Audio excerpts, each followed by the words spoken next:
Here we go. Bridge to Terabithia, Chapter 4. Rulers of Terabithia. Because school had started on the first Tuesday after Labor Day, it was a short week. It was a good thing because each day was worse than the day before. Leslie continued to join the boys at recess, and every day she won. By Friday, a number of the 4th and 5th grade boys had already drifted away to play King of the Mountain on the slope between the two fields. Since there were already only a handful left, they didn't even have to have heats, which took away a lot of the suspense.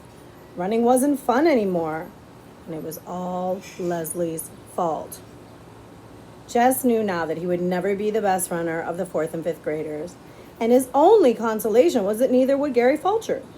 They went through the motions of the contest on Friday, but when it was over and Leslie had won again, everyone sort of knew, without saying so, that it was the end of the races. At least it was Friday, and Miss Edmonds was back. The 5th grade had music right after recess. Jess had passed Miss Edmonds in the hall earlier in the day, and she had stopped him and made a fuss over him. "Did you keep drawing over the summer?" "Yes'm." "May I see your pictures, or are they private?" Jess shoved his hair over his red forehead. "I'll show you 'em." She smiled her beautiful, even-toothed smile and shook her shining black hair off her shoulders. "Great," she said. "See you then." He nodded and smiled back. Even his toes had felt warm and tingly. Now, as he sat on the rug in the teacher's room, the same warm feeling swept through him at the sound of her voice. Even her ordinary speaking voice bubbled up from inside her, rich and melodic. Miss Edmonds fiddled a minute with her guitar, talking as she tightened the strings to the jingling of her bracelets and the thrumming of her chords. She was in her jeans as usual and sat there cross-legged in front of them, as though that was the way teachers always did. She asked a few of the kids how they were and how their summer had been. They kind of mumbled back. She didn't speak directly to Jess, but she gave him a look with those blue eyes of hers that made him zing like one of the strings she was strumming. She took note of Leslie and asked for an introduction, which one of the girls prettily gave. Then she smiled at Leslie, and Leslie smiled back.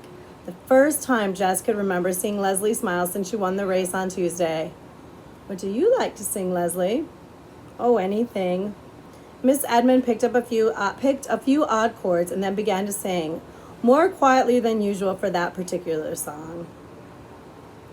"I see a land bright and clear, and the time's coming near when we'll live in this land, you and me hand in hand." People began to join in quietly at first to match her mood, but as the song built up at the end, their voices did it as well, so that by the time they got to the final, "Free to be you and me," the whole school could hear them. Caught in the pure delight of it, Jess turned and his eyes met Leslie's. He smiled at her. What the heck? There wasn't any reason he couldn't. What was he scared of anyhow? Lord. Sometimes he acted like the original yellow-bellied sapsucker. He nodded and smiled again. She smiled back. He felt there in the teacher's room that was the beginning of a new season in his life, and he chose deliberately to make it one. He did not have to make any announcement to Leslie that he had changed his mind about her. She already knew it. She plunked herself down beside him on the bus and squeezed over closer to make room for Maybelle on the same seat. She talked about Arlington, about the huge suburban school she used to go to with its gorgeous music room, but not a single teacher in it as beautiful or as nice as Miss Edmonds. "You had a gym?" "Yeah, I think all the schools did, or most of them anyway," she sighed. "I really miss it. Pretty good at gymnastics." "I guess you hate it here." "Yeah." She was quiet for a moment, thinking. Jess decided about her form at school, which she saw as bright and new, with a gleaming gymnasium larger than the one at the Consolidated High School. "I guess you had a lot of friends there, too." "Yeah." "Why'd you come here?" "My parents are reassessing their value structure." "Huh?" "They decided they were too hooked on money and success, so they bought that old farm and they're going to farm it and think about what's important." Jess was staring at her with his mouth open. He knew it, and he couldn't help himself. It was the most ridiculous thing he had ever heard. "But you're the one that's got to pay." "Yeah." "Why don't they think about you?" We talked it over, she explained patiently. I wanted to come too. She looked past him out the window. You never know ahead of time what something's really going to be like. The bus had stopped. Leslie took Maybelle's hand and led her off. Jess followed, still trying to figure out why two grown people and a smart girl like Leslie wanted to leave a comfortable life in the suburbs for a place like this. They watched the bus roar off. You can't make a go of a farm nowadays, you know, he said finally. My dad has to go to Washington to work, or we wouldn't have enough money. Money is not the problem. Sure, it's the problem. I mean, she said stiffly, not for us. It took him a minute to catch on. He did not know people for whom money was not the problem. Oh, he tried to remember not to talk about money with her after that. But Leslie had other problems at Lark Creek that caused more of a rumpus than lack of money. There was the matter of television. It started with Mrs. Myers reading aloud a composition that Leslie had written about her hobby. Everyone had to write a paper about his or her favorite hobby. Jess had written about football, which he really hated, but he had enough brains to know that if he said drawing, everyone would laugh at him. Most of the boys swore that watching the Washington Redskins on TV was their favorite hobby. The girls were divided.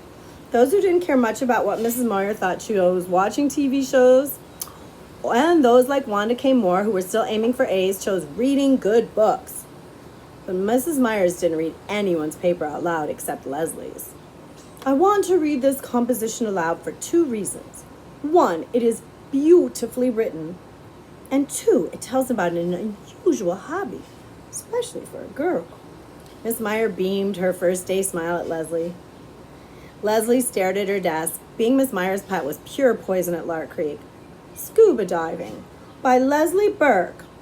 Mrs. Meyer's sharp voice cut Leslie's sentences into funny little phrases, but even so, the power of Leslie's words drew Jess with her under the dark water. Suddenly, he could hardly breathe. Suppose you went under and your mask filled up with water and you couldn't get to the top in time. He was choking and sweating. He tried to push down his panic.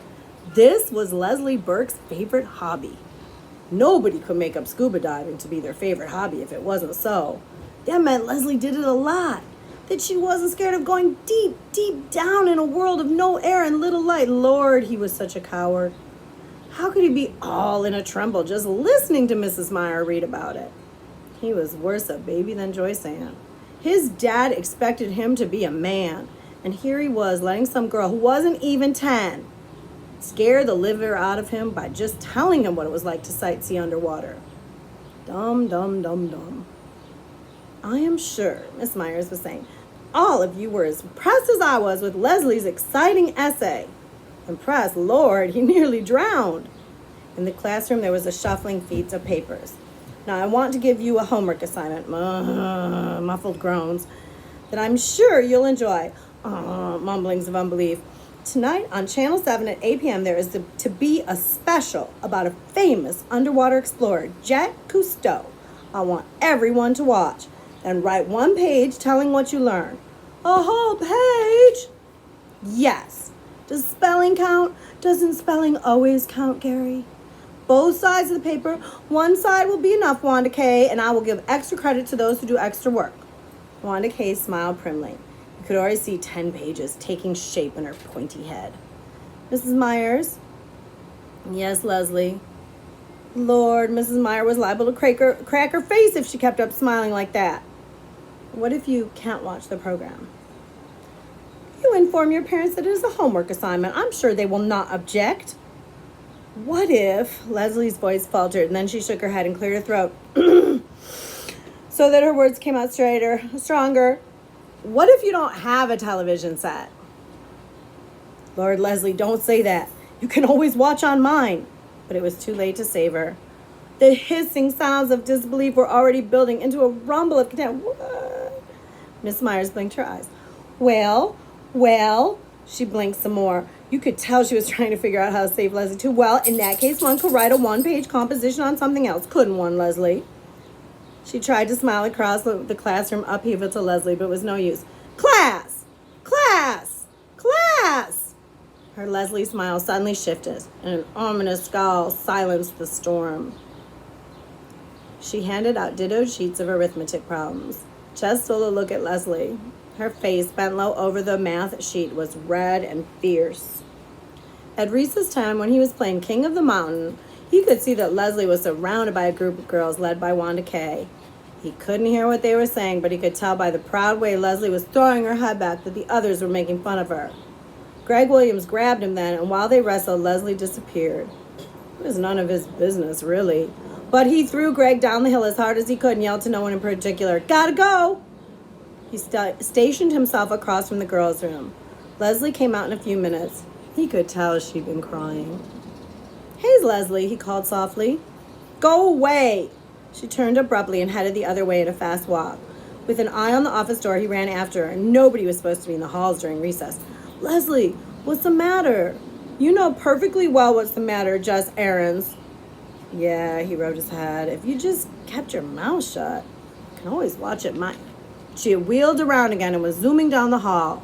Before he could finish the sentence and catch up with her, she was swinging the door to the girls' room right at his nose. Jess slunk out of the building. He couldn't risk Mr. Turner catching him hanging around the girls' room as though he was some kind of pervert or something. After school, Leslie got on the bus before he did and went straight to the corner of the long back seat, right to the 7th grader's seat. He jerked his head at her to warn her to come up further. She wouldn't even look at him. He could see the 7th graders headed for the bus, the huge, bossy, bosomy girls and the mean, skinny, narrow-eyed boys. They'd kill her for sitting in their territory. He jumped up and ran to the back and grabbed Leslie by the arm. "You gotta come up to your regular seat, Leslie." Even as he spoke, he could feel the bigger kids pushing up behind him down the narrow aisle. Indeed, Janice Avery, who among all the 7th graders was the one person who devoted her entire life to scaring the wits out of anyone smaller than she, was right behind him. "Move, kid," she said. He planted his body as firmly as he could, although his heart was knocking at his Adam's apple. "Come on, Leslie," he said. And then he made himself turn and give Janice Avery one of those lookovers, from frizz blonde hair, past that too-tight blouse, broad beam jeans, gigantic sneakers. When he finished, he swallowed, stared straight up into her scowling face, and said almost steadily, "Doesn't look like there'll be room across the back here for you and Janice Avery." Somebody hooted. "Weight Watchers is waiting for you, Janice." Janice's eyes were hate mad, but she moved aside for Jess and Leslie to make their way past her to their regular seat. Leslie glanced back as they sat down and then leaned over. "She's going to get you for that, Jess. Boy, she is mad." Jess warned the tone of respect in Leslie's voice, but he didn't dare look back. "Heck," he said, "you think I'm going to let some girl like that scare me?" By the time they got off the bus, he could finally send a swallow past his Adam's apple without choking. He even gave a little wave at the back seat as the bus pulled off. Leslie was grinning him over Maybelle's head. "Well," he said happily, "see you." "Hey, do you think we could do something this afternoon?" "Me too, I want to do something too," Maybelle shrilled. Jess looked at Leslie. No was in her eyes. "Not this time, Maybelle. Leslie and I got something we got to do just by ourselves today. You can carry my books home and tell Mom I'm over at the Burkses, okay?" "You ain't got nothing to do. You ain't even planned nothing." Leslie came and leaned over Maybelle, putting her hand on the little girl's thin shoulder. "Maybelle, would you like some new paper dolls?" Maybelle slid her eyes around suspiciously. "What kind?" "Life in Colonial America." Maybelle shook her head. "I want Bride or Miss America." "You can pretend these are bride paper dolls. They have lots of beautiful long dresses." "What's the matter with them?" "Nothing, they're brand new." "How come you don't want them if they're so great?" "When you're my age," Leslie gave a little sigh, "you just don't play with paper dolls anymore. My grandmother sent me these. You know how it is. Grandmothers just forget you're growing up." Maybelle's one living grandmother was in Georgia and never sent her anything. "You already punched them out?" "No, honestly, and all the clothes punch out too. You don't have to use scissors." They could see she was weakening. "How about," Jess began, "you coming down and taking a look at them, and if they suit you, you can take them along home when you go tell Mama where I am." After they had watched Maybelle tearing up the hill, clutching her new treasure, Jess and Leslie turned and ran up over the empty field behind the old Perkins place and down to the dry creek bed that separated farmland from the woods. There was an old crabapple tree there just at the bank of the creek bed, from which someone long forgotten had hung a rope. They took turns swinging across the gully on the rope. It was a glorious autumn day, And if you looked up as you swung, it gave you the feeling of floating. Jess leaned back and drank in the rich, clear color of the sky. He was drifting like a fat, white, lazy cloud back and forth across the blue. Do you know what we need? Leslie called to him. Intoxicated as he was with the heavens, he couldn't imagine needing anything on earth. We need a place, she said, just for us. It would be so secret that we would never tell anyone else in the whole world about it. Jess came swinging back and dragged his feet to stop. She lowered her voice almost to a whisper. It might be a whole secret country, and you and I would be the rulers of it. Her words stirred something inside of him. He'd like to be a ruler of something, even something that wasn't real. Okay, he said. Where could we have it? Over there in the woods where nobody would come and mess it up. There were parts of the woods that Jess did not like. Dark places where it was almost like being underwater. But he didn't say so. I know, she was getting excited. It could be a magic country like Narnia. And the only way you can get in is by swinging across on this enchanted rope. Her eyes were bright. She grabbed the rope. Come on, she said. Let's find a place to build our castle stronghold. They had only gone a few yards into the woods beyond the creek bed when Leslie stopped. How about right here, she asked. Sure, Jess agreed, relieved that there was no need to plunge deeper into the woods. He would take her there, of course. For he wasn't such a coward that he would mind a little exploring now and then further in amongst the ever-darkening columns of the tall pines. But as a regular thing, as a permanent place, this was where he would choose to be. Here where the dogwood and the redbud played hide and seek between the oaks and evergreens, and the sun flung itself in golden streams through the trees to splash warmly at their feet. Sure, he repeated himself, nodding vigorously. The underbrush was dry and would be easy to clear away. The ground was almost level. This would be a good place to build.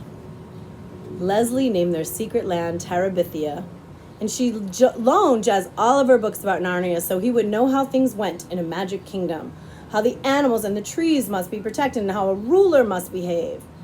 That was the hard part.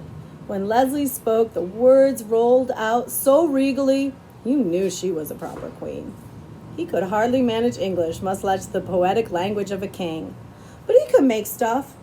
They dragged boards and other materials down from the scrap heap by Miss Bessie's pasture and built their castle stronghold in the place they had found in the woods. Leslie filled a 3-pound coffee can with crackers and dried fruit and a 1-pound can with strings and nails. They found 5 old Pepsi bottles, which they washed and filled with water in case, as Leslie said, of a siege. Like God in the Bible, they looked at what they had made and found it very good. You should draw a picture of Terabithia for us to hang in the castle, Leslie said. I can't. How could he explain it in a way Leslie would understand? How he yearned to reach out and capture the quivering life about him, and how when he tried, it slipped past his fingertips, leaving a dry fossil upon the page. I just can't get the poetry of the trees, he said. She nodded. Don't worry, you will someday. He believed her because there in the shadowy light of the stronghold, everything seemed possible. Between the two of them, they owned the world, and no enemies. Gary Fulcher, Wanda Kimmore, Janice Avery, Jess's own fears and insufficiencies, nor any of the foes whom Leslie imagined attacking Terabithia could ever really defeat them. A few days after they finished the castle, Janice Avery fell down in the school bus and yelled that Jess had tripped her as she went past. She made such a fuss that Mrs. Prentice, the bus driver, ordered Jess off the bus, and he had to walk the 3 miles home. When Jess finally got to Terabithia, Leslie was huddled next to one of the cracks below the roof, trying to get enough light to read. There was a picture on the cover which showed a killer whale attacking a dolphin. There's Leslie and Jess reading in their castle stronghold. What you doing? He came in and sat beside her on the ground. Reading. I had to do something. That girl! Her anger came rocketing to the surface. It don't matter. I don't mind walking on that much. What was a little hike compared to what Janice Avery might have chosen to do? It's the principle of the thing, Jess. That...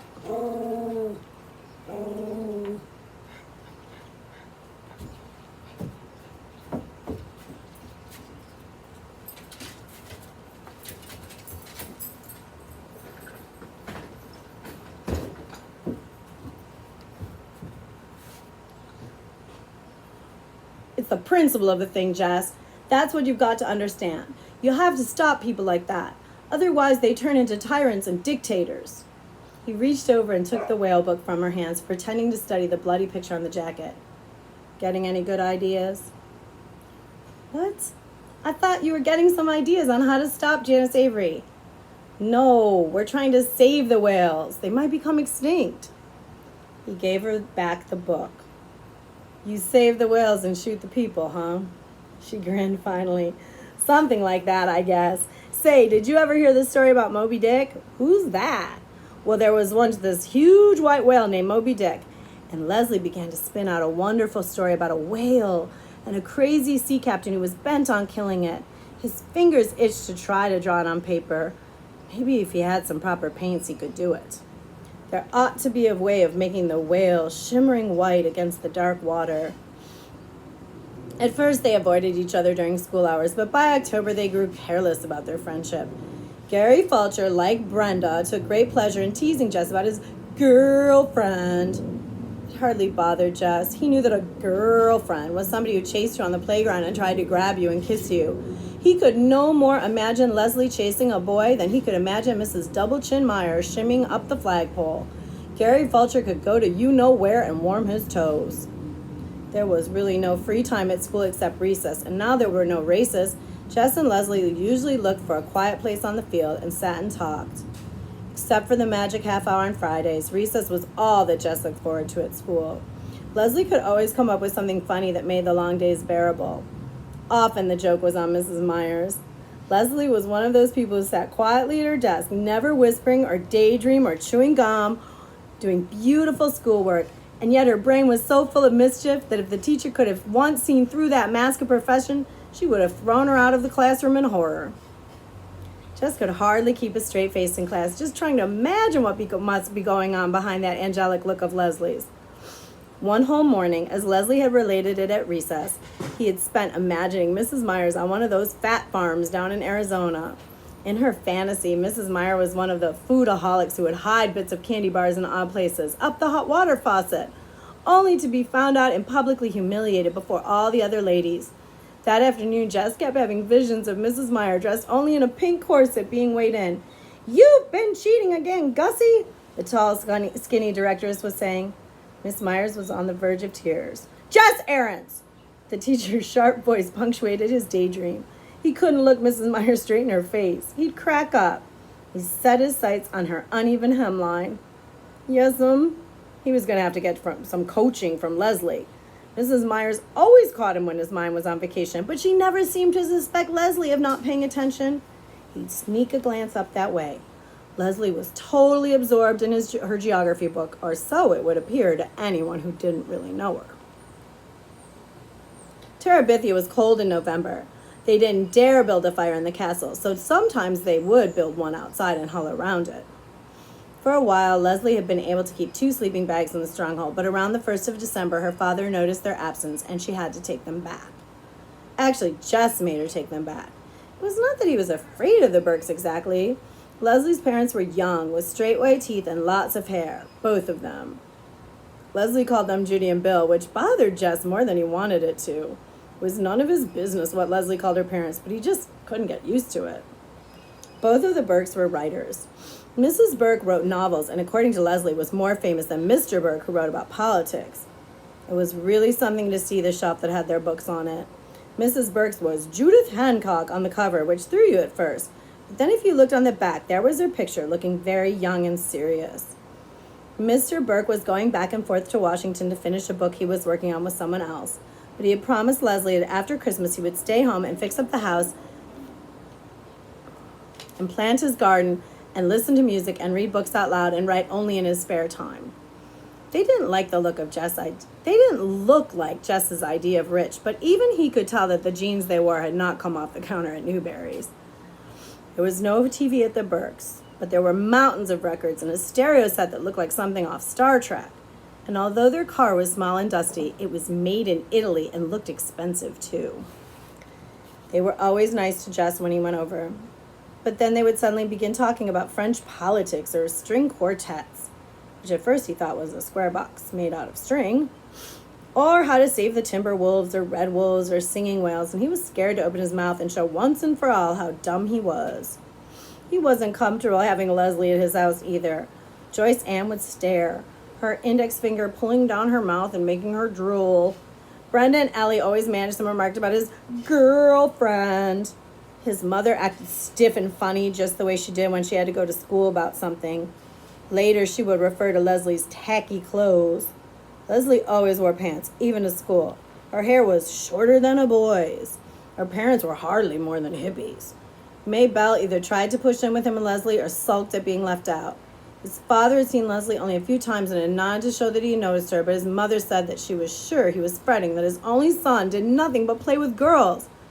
They were both worried about what would become of it. Jess didn't concern himself with what would become of it. For the first time in his life, he got up every morning with something to look forward to.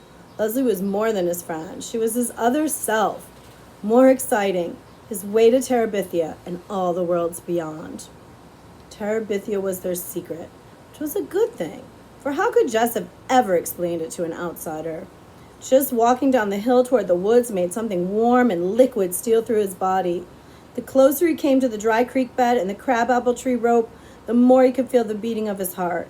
He grabbed the end of the rope and swung out toward the other bank with a kind of wild exhilaration and landed gently on his feet, taller and stronger and wiser in that mysterious land. Leslie's favorite place beside the castle stronghold was the pine forest. There the trees grow so thick at the top that the sunshine was veiled. No low bush or grass could grow in that dim light, so the ground was carpeted with golden needles. I used to think this place was haunted, Jess had confessed to Leslie the first afternoon he had revved up his courage to bring her there. Oh, but it is, she said. But you don't have to be scared. It's not haunted with evil things. How do you know? You can just feel it. Listen. At first, he heard only the stillness. It was the stillness that had always frightened him before. But this time, it was like the moment after Miss Edmonds finished a song, just after the chords hummed down to silence. Leslie was right. They stood there, not moving, not wanting the swish of dry needles beneath their feet to break the spell. Far away from their former world came the cry of geese heading southward. Leslie took a deep breath. This is not an ordinary place, she whispered. Even the rulers of Terabithia come into it only at times of greatest sorrow or of greatest joy. We must strive to keep it sacred. It would not do to disturb the spirits. He nodded, and without speaking, they went back to the creek bank, where they shared together a solemn meal of crackers and dried fruit. Wash your hands, don't touch your face.